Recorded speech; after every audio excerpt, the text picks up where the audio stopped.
Не се знае точниот број на пациенти кои настрадаа во пожарот во Кочани на 16 март, а кои треба да бидат згрижени на Универзитетската клиника за физикална медицина и рехабилитација, бидејќи оперативниот план за начинот на кој пациентите ќе бидат примени во болница за рехабилитација првенствено зависи од состојбата на пациентот. Она што најмногу не интересира во моментов, дали системот е подготвен за процесот на рехабилитација и како ќе изгледа самиот тој?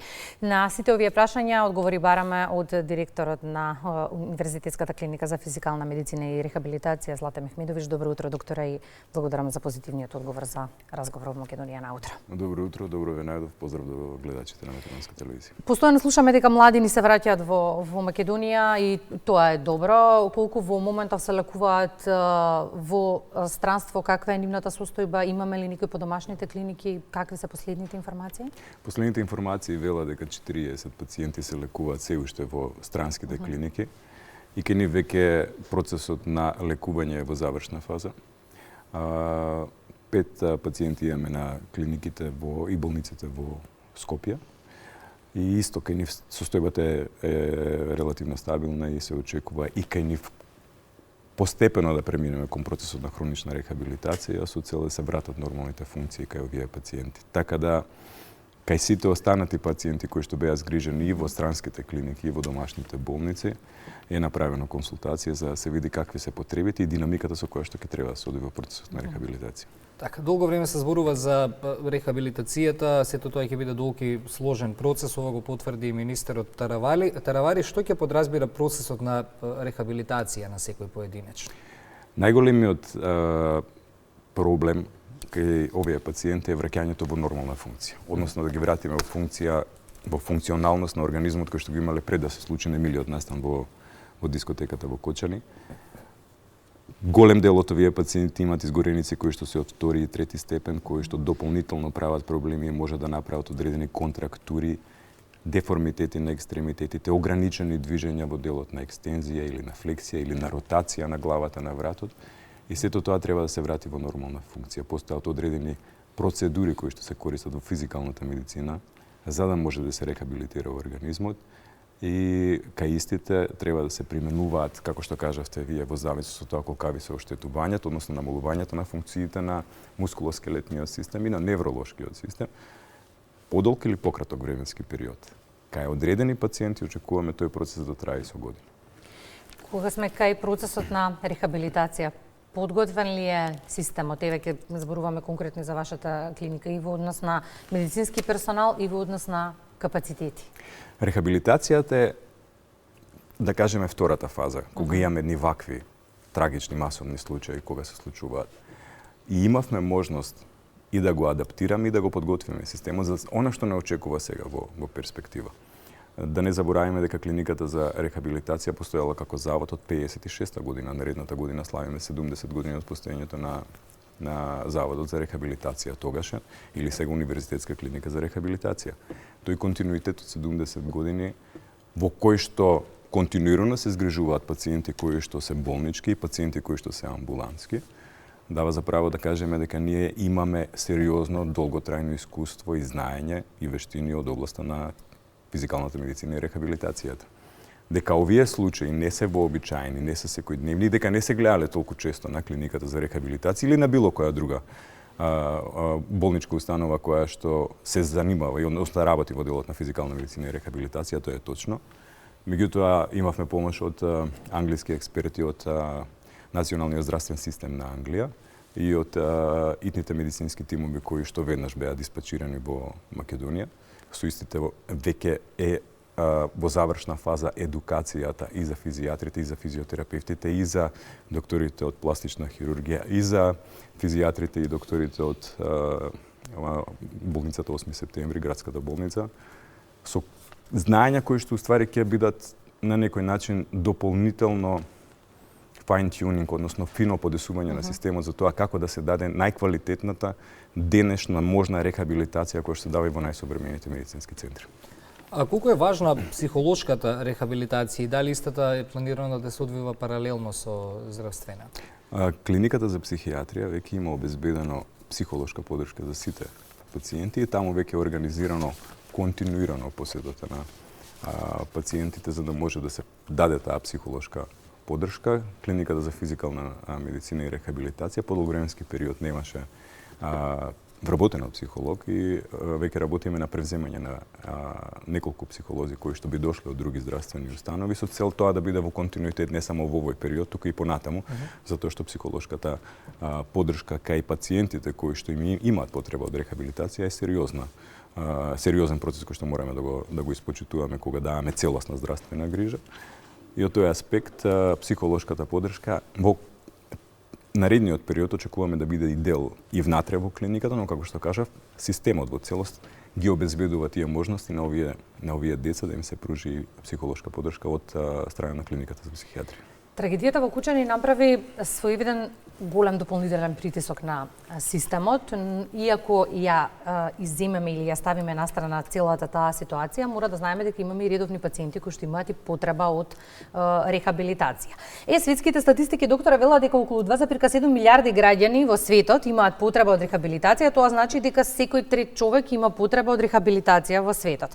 Ако го преведеме тоа и во македонски услови, дали секој трет човек во Македонија има можност да дојде и да се лекува на клиниката за рехабилитација? Колку може да обслужи пациенти во текот на годината? Реално не постои систем во Македонија и не е тоа само системот кој што го обезбедува клиниката за физикална медицина и рехабилитација, тоа е систем кој што е потпомогнат и од останатите здравствени установи. Имате физикална медицина и во здравствените домови ширум Македонија, имате во одредени болници, поголемите болници, клинички центри како што е клиничкиот центар во Тетово, во Битола, во Штип имаат физикална медицина, па дури и помалите болници имаат физикална медицина која што може да се практикува. Меѓутоа, добро е она што го споменавте. Во Македонија во моментот не постои капацитет кој што би ги задоволил потребите на тоа секој трет граѓанин кој што има кој што може да има потенцијален бенефит од процесот на рехабилитација да биде згрижен од било која установа и истото тоа да биде спроведено. Со години наназад рехабилитацијата е маргинализирана како еден од главните столови на здравствениот систем. Ако зборуваме дека превентивата на здравјето и промоцијата на здравјето е едниот стол, вториот е дијагностиката и терапијата, третиот е практично враќање во функцијата, односно рехабилитацијниот процес. Сето тоа, ако го земете во предвид, најмалку се инвестирало во текот на изминатите години, зборувам во текот на изминатите 20 години, во процесот на рехабилитација. Денеска сме доведени во ситуација да имаме популација која што е оптеретена со хронични болести. 5 најчести хронични заболувања во Македонија, ако ги соберете како дијагнози, надминуваат бројката од 1 милион. Тоа е повеќе од 60% од возрастната популација во Македонија. Сите тие имаат некаква потреба од рехабилитација. Не можеме со овие капацитети да ги задоволиме потребите на граѓаните. Сериозно разговараме и со Фондот за здравствено осигурување и со Министерството за здравство зошто и како треба да се зголемат тие капацитети. Аргументите се силни и волјата да се направи нешто во системот исто така силна. Добро е да има волја. Колку ќе чини тоа да се спроведе во пракса? Тоа, кога зборуваме за парите во здравството, сакам да расчистим една дилема. Парите во здравството не се трошок. Кога ќе кажете колку чини, мене ми звучи на трошок. Да, но... Ја мислам колку треба да разговарам за тоа колку ќе инвестирам. Затоа што инвестицијата во здравјето, во благосостојбата на било кој граѓанин, посебно на оние кои што се во работно способната доба, е враќање во економијата, враќање во општеството. Дали може државата да си го дозволи, докторе? Државата не може да си дозволи да не инвестира во овој процес. Обратно е. Да. Значи мора да се инвестира во овој процес ако сакаме да бидеме економски компетитивни, ако сакаме да имаме економска благосостојба, ако сакаме да имаме здрави граѓани кои што не само што нема да го трошат здравствениот буџет за овој вториот столб што е дијагностика и третман, туку ќе имаат квалитетен живот и ќе допринесуваат оваа држава да се гради во права европска како што ја посакуваме сите да ја видиме. Трагедијата покажа колку можеме да веруваме во здравствените работници во Македонија, колку е неопходна добрата соработка со странски колеги, но ги повторно покажа недостатоците на здравствениот систем. Докторе, многу ваши колеги кои ни беа гости велат доктори имаме, но фалат медицински сестри, фали техничко-медицински кадар во болниците. Како е на вашата клиника? Каква е состојбата? Да се разбереме, недостасува секаков профил на здравствен работник. Дури и докторите недостасуваат, меѓутоа недостатокот кај докторите е значително помал од недостатокот кој што се гледа кај останатиот медицински персонал. Исклучително важен медицински профил се медицинските сестри, кои што знаете дека се преполовени во Македонија. Ако статистиката вели дека во Европа треба да има 10 сестри на 1000 жители, кај нас таа статистика е поразителна. Негде околу 4,5 до 4,7 сестри на 1000 жители работат во здравствените системи, во здравствените институции во Македонија. Далеку сме од европскиот просек, а се работи за здравствен профил, кој што земете во предвид дека 7 од 10 контакти со пациентот ги обавува токму тој.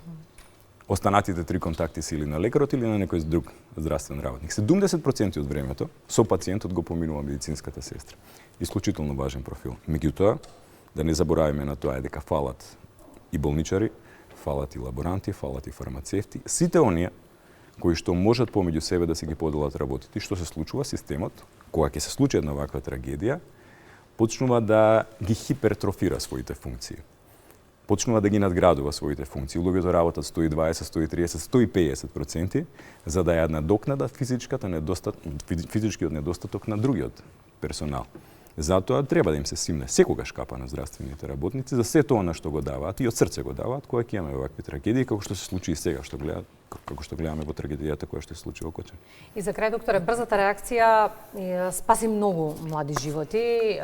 Голем дел од нив треба да се рехабилитираат. Можат ли родителите на овие наши млади деца да бидат спокојни дека сите кои што доаѓаат овде ќе имаат потреба од третман и рехабилитација, ќе го добијат тоа и ќе добијат можност за квалитетен живот? Ја можам да ветам дека ние ќе го дадеме не максимумот од 100%, туку од 200% за да бидат максимално рехабилитирани сите деца и дека нема да се откажеме до последниот момент, односно никогаш нема да се откажеме од тоа децата да се вратат во нормална функција каква што била пред да се случи трагичниот настан. Се работи за млади деца, се работи за иднината на државата, се работи за иднината на Кочани, од каде што се најголемиот број на деца не би сакале практично ниту еден град да ја доживее судбината што ја доживеа Кочани. Им должиме и на Кочани, им должиме и на Македонија оваа младост на децата да им ја вратиме во нормална функција, онаква каква што била пред да се случи настанот и како што кажав, ако треба и 200% ќе работиме, ама тоа ќе се случи. Благодариме многу. Ви благодарам ја на вас.